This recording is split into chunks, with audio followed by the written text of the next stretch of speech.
Assalamu alaikum, bonjour à tous, c'est Sultan et je suis ravi de vous retrouver pour ce premier épisode de ce qu'Allah dévoila, ce que Majid vous cacha. Habituellement, il faut des heures, voire des jours pour trouver les erreurs ou les mensonges que peut contenir un ouvrage. Mais Ukasha nous facilite grandement la tâche en foutant des erreurs directement en couverture de son livre. L'histoire de celui qui voulait diviniser pour mieux régner.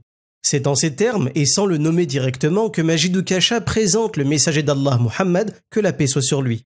Pour vous convaincre qu'il est bien ici question de Muhammad, il répétera la même chose à plusieurs reprises dans son livre et de manière plus explicite, comme ici par exemple au chapitre 3, page 273. Je cite « Si un jour je crée ma propre secte dans le but d'obtenir le pouvoir politique, l'obéissance des sujets soumis à mon pouvoir et les faveurs des femmes, et que mon narcissisme mégalomaniaque me rend insupportable la vue des gens qui sont admirés pour leur talent dans des domaines dans lesquels je ne sais pas m'exprimer, alors, très certainement, je dévaloriserai ou interdirai les activités dans lesquelles ces derniers sortent du lot.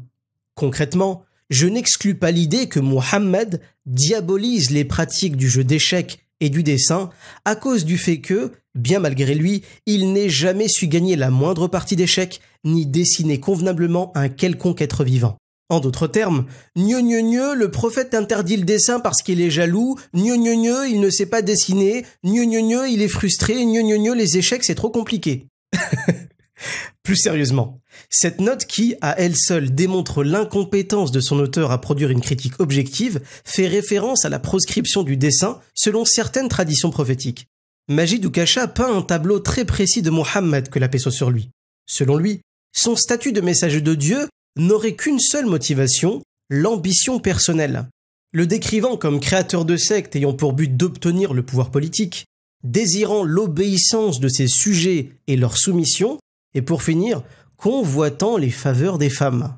Cette description, plus que subjective, tirée d'une pseudo-analyse basée sur une connaissance partielle de l'islam, peut-elle être prise au sérieux face à l'ensemble du corpus islamique décrivant le prophète Muhammad ? D'un point de vue coranique, historique et biographique, la description faite par Ukasha colle-t-elle avec la réalité ou est-ce une critique purement gratuite basée sur un sentiment personnel ? C'est ce que nous allons voir. Analysons ensemble ces affirmations. Créateur de secte ayant pour but d'obtenir le pouvoir politique. Le terme secte, du latin secta, désigne un groupe de personnes s'étant détachées de la pensée majoritaire pour proclamer et pratiquer une doctrine différente de celle-ci. Ukasha voulait sans doute utiliser ce terme pour dévaloriser l'islam et le prophète Muhammad, que la paix soit sur lui. Mais au contraire, il ne fait que les mettre en valeur, puisque l'islam s'est effectivement répandu en Arabie par un petit groupe d'individus s'étant détachés du polythéisme régnant dans la péninsule, tout en prêchant un monothéisme pur. Et ceci est une immense fierté pour nous. Rappelons également quelques faits très simples. Si le prophète Muhammad projetait réellement de créer une secte pour avoir le pouvoir, il s'y est très mal pris et de manière très tardive, puisqu'il commence à prêcher à l'âge de 40 ans, et que ses prêches étaient faits clandestinement, et ce durant 3 années consécutives. Il faut ajouter à ça le fait que Muhammad a perdu son père avant sa naissance, ce qui fragilisa terriblement sa position vis-à-vis de son clan, au point qu'il n'avait aucune autorité en son sein. L'idée de créer une secte pour le pouvoir devient de plus en plus ridicule quand on sait que le prix à payer était de se mettre à dos sa propre famille, les Qurayshites, le clan le plus puissant de la Mecque, irritant ses voisins, subissant moqueries, censure, boycott, bannissement de la ville de la Mecque, embargo économique, menaces, plusieurs exils pour les musulmans, notamment en Abyssinie, pendant 15 ans, et à Médine de manière définitive. Violence physique et verbale, ayant évité plusieurs tentatives d'assassinat sur sa personne. Bref, ça fait beaucoup de risques pour un peu de pouvoir. Ceci étant dit, quel lien entretenait le messager d'Allah avec le pouvoir politique selon les sources islamiques ? Le convoitait-il réellement ? Pour en avoir le cœur net, plongeons-nous dans la plus ancienne littérature islamique, la sira du prophète Muhammad, que la paix soit sur lui. Bien que certaines informations peuvent être sujets à caution, ce que je m'apprête à vous dire et ce que Majid Ukasha a délibérément omis de mentionner dans son ouvrage fait partie des informations les plus connues et les plus admises qui soient en ce qui concerne la vie du prophète Muhammad. Dans l'ouvrage de référence Ar-Rahiq al-Martoum du Cheikh Safi ar-Rahman al-Mubarakfuri, basé sur les plus anciennes biographies écrites par Ibn Hisham et Ibn Ishaq, nous pouvons y trouver une parfaite description de ce que pensait Muhammad du pouvoir et des relations qu'il avait avec ce dernier. Au chapitre seconde phase, la prédication ouverte en pages 94 et 95, nous avons un parfait exemple de menace de la part des Qurayshites pour dissuader le prophète Mohammed d'abandonner son appel à l'islam et à son oncle pour cesser de le protéger. Lorsqu'un ultimatum a été donné à son protecteur Abu Talib, son oncle paternel, le prophète Mohammed prononcera une parole qui deviendra légendaire. Par Dieu, même s'il plaçait le soleil dans ma main droite et la lune dans ma main gauche, je n'abandonnerai jamais ma mission jusqu'à ce que Dieu me donne la victoire ou jusqu'à ce que je meure en tentant de la remporter. Est-ce là les paroles d'un homme avide de pouvoir? Je vous laisse en juger.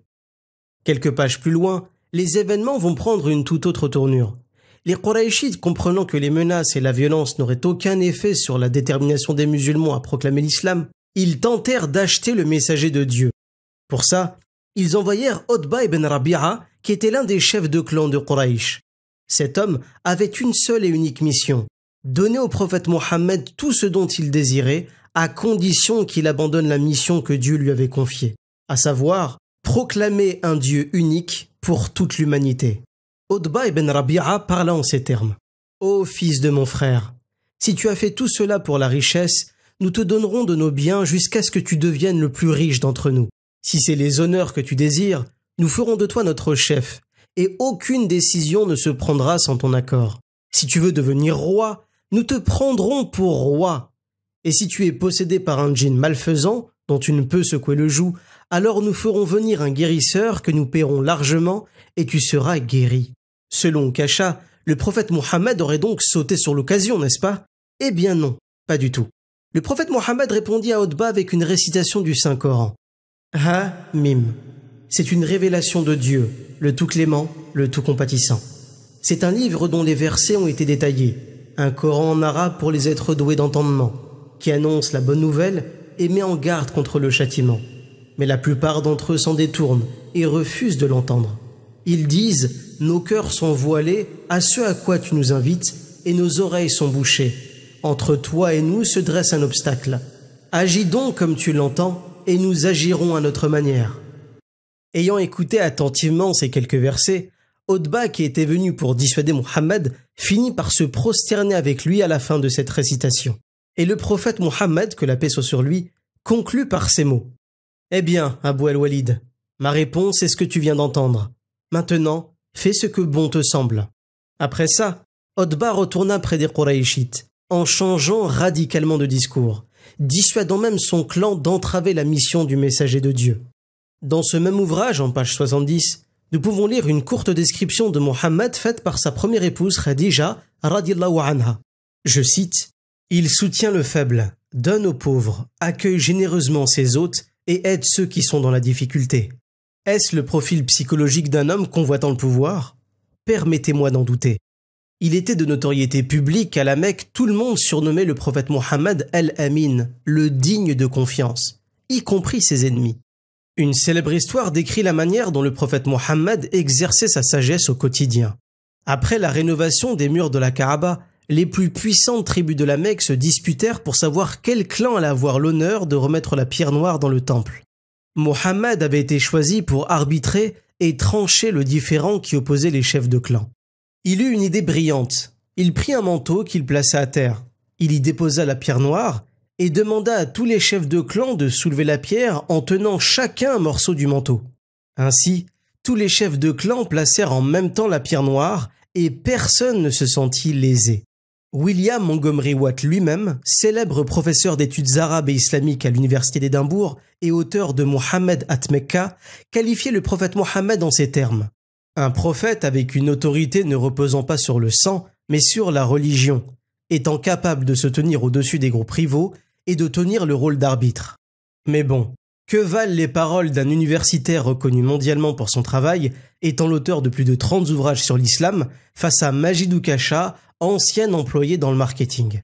À présent, voyons un autre aspect de la vie de Mohammed, paix soit sur lui, à travers sa façon de vivre et plus particulièrement l'endroit où il vivait. قاموا أيضا ببناء بيوت للنبي صلى الله عليه وسلم وزوجاته بجوار المسجد فتم بناء بيتا للسيدة عائشة رضي الله عنها.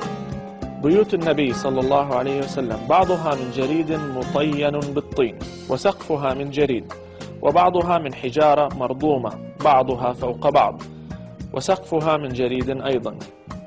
وكانت أبعاد البيت 4.5 أمتار بارتفاع حوالي 3 أمتار. بالبيت مدخل صغير وحجرة أبعادها 3.5 أمتار في 3 أمتار. وكانت الحجرة من أكسدة الشعر مربوطة في خشب عرعر، والمسافة بين باب الحجرة وباب البيت 3.5 أمتار.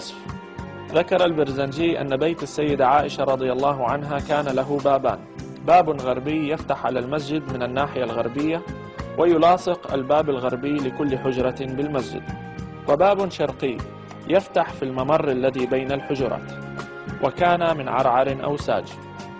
يلاحظ أن الجدار الغربي للبيت هو جدار الحجرة الغربي، وباب البيت الذي هو على المسجد هو باب الحجرة الغربي. ويوجد ممر خلف الحجرات وهو الذي كان يستخدمه النبي صلى الله عليه وسلم للمرور على نسائه. ورد أن باب الحجرة عرضه يزيد عن ذراع أو ما يعادل 70 سنتيمتر، وارتفاعه 3 أذرع أي ما يعادل 1.5 متر تقريبا. وذكرت السيدة عائشة رضي الله عنها أيضا أن سريرها كان من الجريد وله وسادة، وفراش الرسول صلى الله عليه وسلم كان من الأدن وحشوه ليف، فقد كان بيته صلى الله عليه وسلم بسيطا خاليا من مظاهر الترف. Tiens donc, des maisons en terre, un lit et de feuilles de palmier posées à même le sol, la demeure d'un roi plein d'ambition, n'est-ce pas?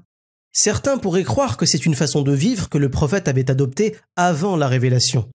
Pas du tout. Il vécut de cette manière jusqu'à la fin de sa vie. Pour finir ce premier point, voici quelques versets coraniques qu'Oukacha a bien pris soin d'écarter de sa pseudo-étude philosophico-théologique et qui démontrent l'absence d'intérêt pour la richesse et la quête de pouvoir pour un musulman. Ô mon peuple, je ne vous réclame en retour aucun salaire, car je n'attends de rétribution que de mon Seigneur. De plus, je ne puis repousser ceux qui ont cru et qui auront un jour à rencontrer leur Seigneur. Mais je vois bien que j'ai affaire à un peuple d'ignorants. Que les gens honorables et fortunés d'entre vous ne jurent point qu'ils ne viendront plus en aide à leurs parents, aux pauvres et à ceux qui se sont expatriés pour la cause de Dieu. Qu'ils se montrent au contraire indulgents et cléments. Vous-même, n'aimeriez-vous pas que Dieu vous absolve? Dieu est infiniment clément et miséricordieux. Sachez que la vie d'ici-bas n'est que jeu et frivolité, apparat et futile rivalité, ainsi que joute sur la quantité de richesses et le nombre d'enfants. Elle est semblable à une pluie qui fait pousser une végétation qui, après avoir charmé un instant les cultivateurs, se fane, jaunit et tombe en débris. Dans la vie future, il y aura soit un terrible tourment, soit le pardon de Dieu et son agrément. Quant à la vie d'ici-bas, elle n'est que jouissance éphémère. Ces versets, le prophète Mohammed les récitait publiquement et à de nombreuses reprises.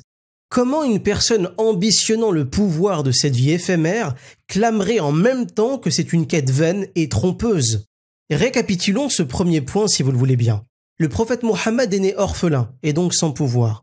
Il sera haï de la majorité de son peuple polythéiste pour avoir appelé au monothéisme. Il connaîtra la haine, les brimades, l'exclusion, la famine, la violence, l'humiliation, l'exil. Il a dû prêcher clandestinement. Il est décrit par son épouse comme quelqu'un s'attachant à la condition des pauvres et de nature généreuse. Il a refusé toute proposition d'argent et de pouvoir, restant totalement incorruptible. Il jouissait d'une excellente réputation à un point où les gens le surnommaient El-Amin, le digne de confiance. Il a vécu pauvrement, faisant de l'ascétisme son mode de vie jusqu'à la fin. Et finalement, il mettait en garde les hommes au sujet de la quête de richesse et de pouvoir. Mais Oukacha, par un procédé que je ne saurais expliquer, tant la mauvaise foi et l'amateurisme font partie intégrante de sa méthodologie, arrive à la conclusion que sa mission n'était motivée que par des ambitions de pouvoir. Ceci est évidemment un mensonge. C'est plus qu'un mensonge, c'est une totale réécriture de l'histoire du prophète Mohammed, que la paix soit sur lui.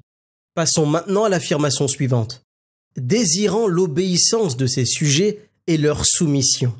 Même si les arguments cités précédemment font littéralement voler en éclats ce commentaire, je me dois d'enseigner une ou deux choses à Majid Oukacha. Comme nous l'avons vu précédemment, le messager d'Allah, Mohammed, que la paix soit sur lui, n'était pas roi, n'avait pas de cour et n'avait donc aucun sujet sous son autorité. Les gens qui le suivaient étaient les Sahaba, ses compagnons, ses frères et sœurs de croyance qui plaçaient volontairement leur confiance en lui et en son jugement. La deuxième chose à enseigner à Ukasha et dont il n'a probablement jamais entendu parler, c'est le principe de Shura, la concertation. La Shura est un principe crucial dans le fonctionnement et l'organisation des relations entre musulmans. Organisés en assemblée, les musulmans s'expriment sur des sujets importants et prennent part à des votes pour choisir au mieux et de façon équitable la manière dont il faudra gérer la communauté. Si je vous parle de ça, c'est que ce principe existait avant la naissance du prophète Mohammed, que la paix soit sur lui, et il l'a lui-même mis en pratique avec ses compagnons. Selon Ukasha, le prophète Mohammed était un despote qui désirait l'obéissance docile et irréfléchie des gens qui l'entouraient. Voyons ce que dit le Coran à ce sujet. C'est par un effet de la grâce de Dieu que tu es si conciliant envers les hommes. Car si tu te montrais brutal ou inhumain avec eux, ils se seraient tous détachés de toi. Sois donc bienveillant à leur égard. Implore le pardon de Dieu en leur faveur.